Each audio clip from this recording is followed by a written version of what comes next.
All right, welcome in, Cowboys fans. The topic tonight, what does the George Pickens acquisition mean for the 2025 Cowboys? Why should we believe this is different compared to previous years? We go to Jeremy Fowler, ESPN, with the headline, NFL execs and scouts pick their favorite 2025 offseason moves.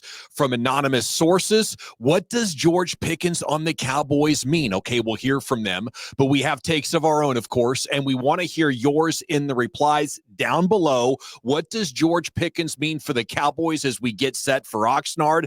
And are we fools for believing that this year would be any different? Joining me now, as always, is my man, New Bear and Buddy. How the heck are you doing tonight, man? Oh, I love this conversation. I'm great. Cast is off. I got the Michael Jackson glove. I'm ready to go hee on George Pickens. Man, I love how passionate you are about football and how deep your knowledge is. So let's lock in. Coach in the division, brother, says dealing with Ceedee and him, speaking of Pickens, opens things up for them. That's a coach in the division, actually. Yeah. An AFC personnel man, he'll be a big piece there. When he's covered, he's really open. If you always can tap bleeping open. He is always bleeping open, baby. And he said if you can tap into what he can do fully, his major ability will shine through. And New Bear, as you know, that major ability is the 9 route, the go ball, and something the Cowboys have not had. I mean, this can totally change the dynamics. I'm open-minded to absolutely believing the Cowboys are contenders right now. My favorite thing about the George Pickens trade is that it answered the pre-draft bell that Jerry Jones rung that signaled more change is going to come, and it has. It absolutely has, man. And I think you can take from that, like, what else might be to come. Like Fowler points out very admirably in these picks that they've traded. You get Ceedee Lamb, you get Joe Milton, and you get George Pickens. They are effectively taking like the Les Snead LA Rams bleep them picks and doing a more conservative Cowboys version of it. But you're telling me you're a team that's going to draft and develop, and every shred of that salary cap pie is crucial, and you're taking those future picks to plug in and fill needs now. You would only do that if you've taken the perspective of, hey, this 2025 could be our year because we got George Pickens and a number of things going well, and we don't know how much long Dak is going to get healthy. So we need to go for this right here, right now. And not only does that get me excited about what's on the team already, but what they might add here is as we approach training camp, midway through training camp, when the old guys finally decide they want to get to work, and then at the end of camp, when you get the final cut downs, all could be exciting times for Cowboy acquisition. Well, the FU picks and the way that you look at some of these, we all know how much a change of scenery can mean to some of these guys. Let's not forget, Buffalo was locked and loaded. They were preseason Super Bowl in that Final Four group for several years, basically the entirety of Ceedee Lamb's career. He wasn't ready to step in and play day one. He becomes an afterthought. He gets lost in the shuffle, loses confidence. There's a whole different story to this dude's career if he comes into this situation and takes advantage of some of the injuries before him, some of the depth chart concerns before him. And then, oh, by the way, all these guys together can kind of help each other carry the load. You see that position by position. You see that with the new coordinators, new leading man. There's a lot of juice in the building. The energy is different. And just going back to thinking about the bat signal, if you will, that George Pickens means to this team, right? Is it not change going to come, not maybe, happened, did, is what's next? Yeah, he's here, and he is going to do those things, no doubt. And the Cowboys desperately need that. I mean, being an amazing deep ball catcher, the Cowboys haven't had much of that at all. You know, I think you could probably go back to a little bit of Michael Gallup. Maybe Brandon Cooks was supposed to be that guy, but now you have this guy who should free up Ceedee Lamb and Jake Ferguson and the underneath stuff quite a bit more.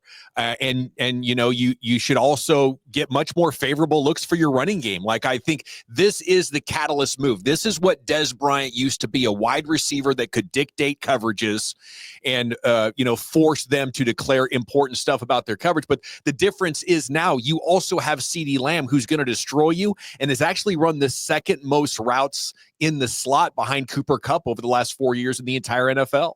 Absolutely. And the skill set, George Pickens measured over 6'3" back at the combine. I mean, in half-inch cleats, he's closer to 6'4" on Sunday. And oh, by the way, He's like, it's more like one of those freaky European, Wemby type basketball guys with the ridiculous catch radius, where you're talking about one-of-one type conversations where I brought up Megatron and you brought up Odell Beckham, and he belongs in that type of conversation. I've thrown out the Randy Moss name because of the long ball, the deep ball, the ability to take a slant and turn it in, take 7 and turn it into 77, right? This is the throw. Is this the one I linked to in my article? Right. So this right here, this is the ability in a Hail Mary situation to half roll with someone like Joe Milton, throw all the way back across the field. Because let's be honest, Joe Milton, Justin Fields, a lot of same traits. They stole 3 points right here because he's able to get in and out of this route, come all the way back across the field. It's not just 9. It's not just hit your head on the goalpost. It's not just 50-50 balls. There are going to be technical elements that are going to be unlocked with George Pickens because of the professional offense, the professional quarterback, and the professional players around him, forcing him to get his shit together in a contract year. The thing I love about this play so much, and he demonstrated this in his fight at Georgia where he threw that guy into the wall, you can see as he's making one guy miss, he's constantly checking his shoulder. And in sports like basketball, hockey, football, soccer, the ability to play at full speed and be handling one guy while you're checking your shoulder, it's just a very clear sign of elite ability. And he's working with a toolkit that other people just aren't. And because of that, I think this Cowboys offense should be unstoppable. It really should, unless the offensive line gets hurt or, even if Dak stays healthy, I think they should have a power running game. And with this amount of wide receivers, whoever is quarterbacking this thing should have it on easy mode. Yeah, if that ball doesn't take Pickens to the ground, that's a touchdown. And I think what people are underselling, you cannot undersell how bad the quarterback play was in Pittsburgh, how horrific the offense. Matt Canada had no business being an NFL offensive coordinator. He got the job because he got Mike Tomlin's kid a college scholarship. The dude has been run out of town everywhere he's been. And on top of that, Tomlin doesn't want to let his quarterbacks do certain things like ever throw the ball in the middle of the field. And they took Pickens and they fed his petulance. Because instead of forcing him to grow and develop and do things, when, oh, by the way, Devontae Johnson doing the same things, Juju Smith-Schuster, same things, Antonio Brown, same thing. There is a laundry list of mega talented, but beyond diva, just in the wide receiver room in Pittsburgh. He comes to Dallas with Ceedee Lamb, who's like a pro's pro. Dak, who's a pro's pro. Right? Booker, as a rookie, is going to come in and handle his business because that's the Alabama way. That's the type of dudes that he's in a locker room with. It's a completely different situation than the JV outfit he came from. Yeah, I think that matters. And I think it also matters to point out in that vein that, like, George Pickens' problems are a result of losing. That's it. He's going to fight the other team, maybe, and also he does not always show up on time for meetings and practices, apparently. But I do believe that is significantly more tolerated in pro football than the average fan or media member is aware of. It's just, kind of the cost of doing business with star players. Not that I'm excusing it. I would always want to be there and be on time as much as possible. But I wanted to bring this up real quick and circle back to it, New Bear. You talk about the team building that this team is illustrating. And Fowler pointing out Dallas has leaned into this strategy more than any other team. The Cowboys are willing to relinquish draft capital for high upside talent on rookie contracts. I think it is significant that the Cowboys have shifted to this strategy. But 2-3 years ago when they tried to make a push, it was with Stephon Gilmore and Brandon Cooks, like guys past their prime. Going out and finding highly talented guys that might have busted in another system that could actually be better with you than they've ever been in their career is a significant change, isn't it? Well, and yeah, because you're looking at things that you can't teach, can't. You either wake up and you roll out of bed with speed and with length, or you do not. That's some of those things that you can't teach. You can develop skills. You can focus on touch and concentration and all these little elements of footwork at every level of the strength, right? You can learn how to watch film better.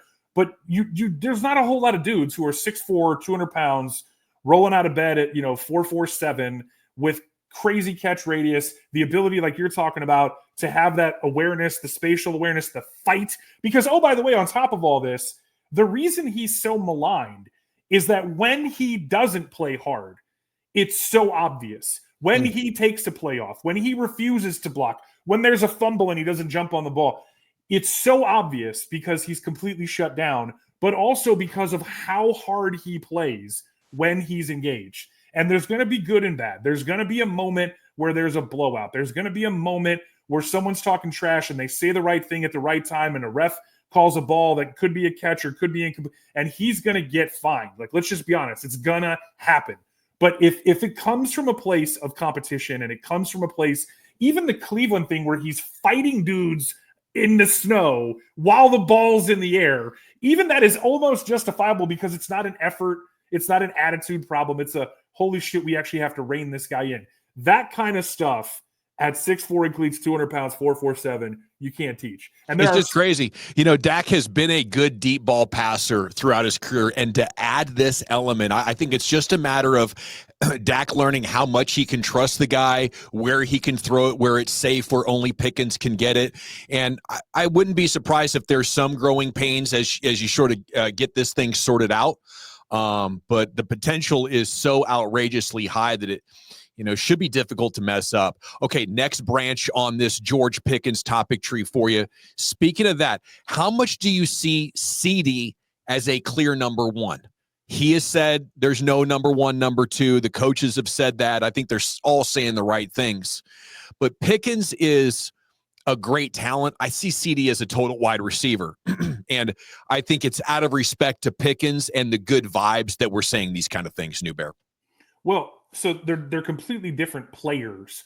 They're you look at, I brought up the whole Michael Irvin, Alvin Harper, height, weight, speed. When you look at some of the measurables, just like any other data point, you can make it work for or against whatever argument that you're trying to make. I mean, there's a world that we live in where they're both 1,000-yard receivers, and we're having conversations about, them versus the likes of Amari and Gallup, or going back in the day to, Hayes and Hill, or whomever, your favorite pairing is. And if Ferg has a day and you bring in, Whitman, some of the other pairings where you're bringing in multiple position groups, the way you phrased it, you said total wide receiver. The word I was going to use was complete. And what Ceedee Lamb is when Dak's healthy is probably the best most complete, total best wide receiver in the NFL. You can just look at this. Look at this. He's getting held, and this is Donovan Wilson, one of the hardest hitters on the Cowboys, knocking the living snot out of him. He just rolls out of that, jumps up like, hey, I'm still daddy. Pickens has no fear. He's beyond facing the fan. He might be insane, like those sociopathic tendencies. You talk about people who write in all caps and then cursive and then lowercase. Like, I would love to see some psychology tests on this dude and how he just does regular everyday things, because they talk about how, like, you're either a genius or a serial killer. This dude is a stone cold cornerback killer. He's uncoverable. And the thing that's so cool about his skill set and Ceedee's skill set is that we don't even know what George Pickens' complete skill set is yet, because he has only run a handful of numbers on the tree, and he has never played opposite somebody who's a pro's pro, who's going to do what he's supposed to do, right? What's fascinating even beyond this is Turpin's faster than both of these guys. Tolbert has some really nice measurables. Who knows what happens with Mingo, right? We forgot that they gave up draft capital to get him, and everyone was pissed off about that. This Pickens move was such a big deal that we forgot about that. And, oh, by the way, now Mingo's going to be singled with his physical traits. Now Turpin is going to be in open space. Good luck, buddy. Yeah. I think the biggest obstacle I was at this game. Sorry to cover you out. I was at this game above this, right in the end zone. This stuff was ridiculous because of how effortless it is. When you see him in person, it's so smooth, and it's so, because you're seeing multiple things in one play. You're seeing beating press man, you're seeing physicality, you're seeing suddenness, and then you're seeing, oh, by the way, let me go get on my pogo stick, right? I mean, Nichols is a 4.35 guy, and Pickens beat his ass all night. Yeah, it's just one catch after another that almost nobody else in the league would make. When the very first one in this sequence, he's got his arm pinned. He makes the catch one-handed because he's got his arm pinned to, he's actively, this one, the ball, like you're talking about, from a spatial awareness and a in situation acuity, the ball's bouncing off the defender's head, and he's like, no, give me this thing. Yeah. Right? No, he would have been amazing in any sport he played. Absolutely. Any sport. George Pickens would have absolutely dominated. And it's a treat to have him with the Cowboys. I don't know if they're going to keep him around for long, and that's why I want to talk about how unique this situation might be with the Cowboys and why they have to drive an absolute 18-wheeler through this window. Because once he's gone, you're back to, hey, we only got one of these guys now, and defenses can, just choose to double him up and deal with whatever a guy like Tolbert or Mingo can do on the other side. This isn't something where you're like, hey, we got this cool championship window with Dak in his prime and Ceedee and Micah Parsons. Nope, it's not how the Cowboys do things. If this was the Eagles, we'd be locking up Pickens to a 5-year deal and trading for the best corner available right now. But that's just not how the Cowboys do things. This is going to be probably the most, if Pickens is healthy and he has a very productive year, it's going to be one of the most fascinating contract negotiations of all time. With teams now trying to do this really low stuff where they're having the language in first round draft, like Shamar Stewart in Cincinnati, they're trying to have the language in his contract where they can void guaranteed money if he's ever fined, right? Like we talked about this last week where Dak would have been in this situation after the playoff game where, he said some stuff about the reporter or the refs and the fans throwing stuff at him. $25,000 fine could end up costing you $25 million. And that guaranteed money in particular with whatever happens next with GP is going to be fascinating because it's going to come with character clause. It's going to come with some part of like immediate void, if this, then that type stuff.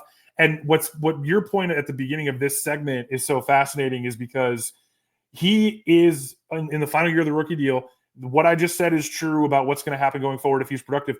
Why wouldn't you throw this dude the ball 140 times? Why wouldn't you wear him out, squeeze him for everything he's worth in this year? Because if he goes and does that, it's good for George Pickens wherever he goes. This is the best one, right? This is the best George Pickens catch? Yeah. I mean, it's right up there. No, because this is a touchdown, so you get brownie points for that. The one on the sideline, I've got an interloper. Excuse me, Dad. Hey, buddy. Yeah, the one on the sideline, you're right. Maybe it displayed the more full set of skills just a little bit more than that one. But the Odell Beckham one where he's parallel to the ground, one-handed, that one is ridiculous. Okay, let me jump over here real quick and do a little bit of on-the-fly production as we get into the next branch of the George Pickens topic tree here. Dawson and Newberry, how about wow? If you've made it this far, please like the video and let us know down below your thoughts. Is this year different, or is this just more Cowboys hype? Why and why not? And then what does George Pickens on the Cowboys mean to you? You mentioned the contract year motivation. That's an interesting branch of the topic tree. We've mentioned the locker room. Everybody likes George Pickens. Dak is talking about how amazing it is. And there's just not any concern there. I think what else could go wrong? Steelers fans note that wide receivers leaving Pittsburgh often see their numbers dip 20%. Why will this be different? Is that a legitimate concern coming from Newberry, who spent a lot of time there in Pittsburgh? No, because most of those situations you're talking about guys being older and being kind of exiled and also having injury issues and also having issues with the league right off the field. Like this is so different because Pickens is on the upswing, right, headed into year 4. He's young, he's hungry, he's healthy, and this move is a maturation one. This move, the dude, for all the warts and all the things that you could say about him, dogging a play, freelancing a route, costing his team, and how he's like the definition of everything that's wrong with Gen Z. All this dude does when you involve him and treat him with the respect that his talent deserves is produce. All that's happened in Pittsburgh for the better part of Mike Tomlin's tenure is dudes with talent having problems on and off the field. Everything you can say about George Pickens, he's been fined a couple of times and he's picked up a couple of flags and he's maybe cost his team one game because of an interception and he dogged a play, he didn't jump on a live grenade. But like, we're not talking about off the field arrests. We're not talking about DUIs. The character issue is a competitive one. Unlocking this dude becomes a cheat code if you can plug in and figure out how to speak it's a ridiculous language because he's just a different dude. I mean, we've all seen how he watched the draft in his basement in a ski mask, right? I mean, he's a different dude. But let's not forget that he had a suit for round 1. He slid to round 2. He had some fun with the moment. And that's going to be the thing that's going to be so different in Dallas is he's around a bunch of offensive grown-ups He's around a bunch of dudes who are going to use him in ways that his talent deserves to be used. And that hasn't been the case for 3 years. Do you think he could you see a season where he outproduces Ceedee Lamb? Statistically, he's not going to catch more balls because they're just not going to use him like that. Unless Lamb missed, 4 or 6 weeks with a pulled hammy or something. But, CD is going to be the volume king. I mean, if CD is 140, 150 targets, he's going to catch 112 balls, right? Whereas if GP gets 140 targets, he might only catch 75, 78, 82. The thing is, he's also going to be at 15. His worst season's 15-3. He led the league 2 years ago at 18-1. That's where the Randy Moss conversation came from, because when this dude is throwing the ball, utilize the ball in more than just 0, 1, 9, when we see him run the full route tree, it's going to be fascinating to see what a season looks like, where what happens if they throw him a shallow and he takes a route where he's running parallel to the line of scrimmage, puts his foot in the turf, makes one dude miss, and makes a house call, bangs his head on the goalpost 80 yards later. Now, all of a sudden, him and CD are even more interchangeable. Some of this stuff is going to be really wild from the jump. Is like, do they come out just to prove a point and throw him a bubble screen on play one? Or do they come out on play one and say, just go as fast and as far, and Dak's chucking it up even if... Oh, I cannot wait. I know they threw a bubble screen to Dez Bryant his first play, and that was fun getting ready for that one. But, yeah, I think you got to try to show him what you got right here and make that huge statement. That would be history. That would be tremendous for Cowboys lore.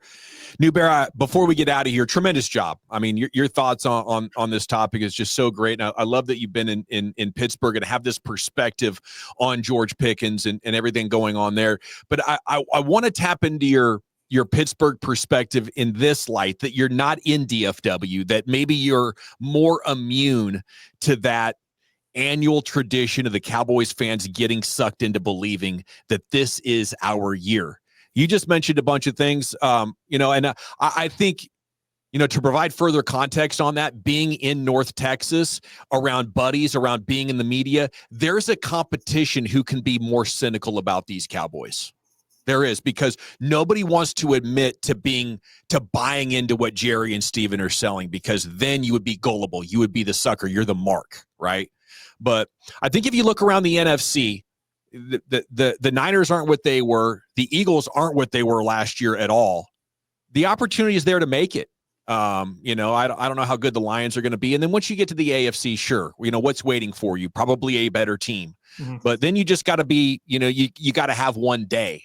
So, but it comes down to two things: George Pickens' presence and the Cowboys team building strategy evolving. Well, let's not forget that at the bottom of the Fowler article, the New England Patriots in Week 18, the reason we have Joe Milton is because he fucked around and cost them the number 1 pick. They were playing for the number 1 pick in Week 18, and now NFL executives are talking about them having such a great draft that maybe they're not that far off. I mean, that's in this same article. What I love about this article is you're seeing everything from Aaron Rodgers to Mason Taylor. You're seeing everything from right there with the Vikings. They're talking about them drafting a guard and how it's such a great pick further down than the Cowboys took Booker, because he's just going to be a solid 10-year starter. This is such a really interesting article because you're having a number of different contextual conversations relative to the franchise and relative to what role that guy's stepping into. And the thing for me about GP, I wrote this line earlier on howboutwow.com and in some of the blog series stuff when I was just saying goodbye, because I was really sad. I mean, there's this Twitter account called Pickensburg that was one of the funnest follows on X, because the guy was just obsessed, and Pickens gives you so much material and meme, GIF, all the ways that you can interact with his content on different platforms, and they just had a ball with it. And he was so sad, just broken heart emoji, broken heart emoji, broken heart emoji. And I said, for the first time in George Pickens' career, in response to this, he's not going to be asked or tasked with being wide receiver 1, and that is probably what's going to allow him to play like it. Well, great stuff, New Bear. We are going to have another episode coming up shortly. Matt Eberflus on the Doomsday podcast. So here we talked a lot about the offense. We got a defensive thing coming up. But, man, just to put a bow on it, any thoughts you guys have in replies, we love talking with you throughout the day. I'll be checking the comments and interacting. Any questions, any takes you got. You want to tell us where we are right and wrong, we'd love to hear it. But, New Bear, we got some great stuff they can read at howboutwow.com as we hit about 5 weeks till we report to Oxnard. It's crazy how fast the calendar is whipping by. I mean, when you and I kind of threw the gauntlet down and said draft or bust, let's not talk about it, let's be about it. We've been talking about doing this for a long time, and it's a ton of fun to get in here and chop it up. I appreciate all the kudos. Obviously, you're my favorite sound ever. I've got you up there with McDonough and Scully and Gus, and all the dudes that you just love how they sound is how I've always loved getting in the studio with you from day one back in the day. So it's cool to have this come all the way back around. And, like you just used the phrase to put a bow on it. I got this is the 92 Super Bowl patch hat. And I think about being a kid in grade school and thinking about Aikman and Emmett and Irvin, and my whole family's from Chicago, and it's Bears country. And, it's one of the most tortured franchises in the history of any league. And they don't want to pay players. They didn't want to pay Walter. They didn't want to pay Singletary. They didn't want to, and you go through this and, you don't have a quarterback, or you have arguably the worst. And I could do Bears stuff all day. The point I'm trying to make is that as a kid growing up, no matter where you were in this country, you were paying attention to the Dallas Cowboys. Oh, because that's right. You were either trying to be like them, you were trying to beat them, or you were rooting like hell and paying attention to someone like the San Francisco 49ers because they were the class of the league. And it was really going to come down to that NFC Championship game was going to be the one who's going to get the ring. That's what really impressed me about the Cowboys was my entire childhood was about Niner dominance up until about 8th grade. And then to see somebody completely dominate them was incredible. And that's what we're shooting for here on How About Wow. How do we get back to those glory days? Again, read us howboutwow.com, TikTok, How About Wow Cowboys, Twitter at How About Wow. And until next time, you got it.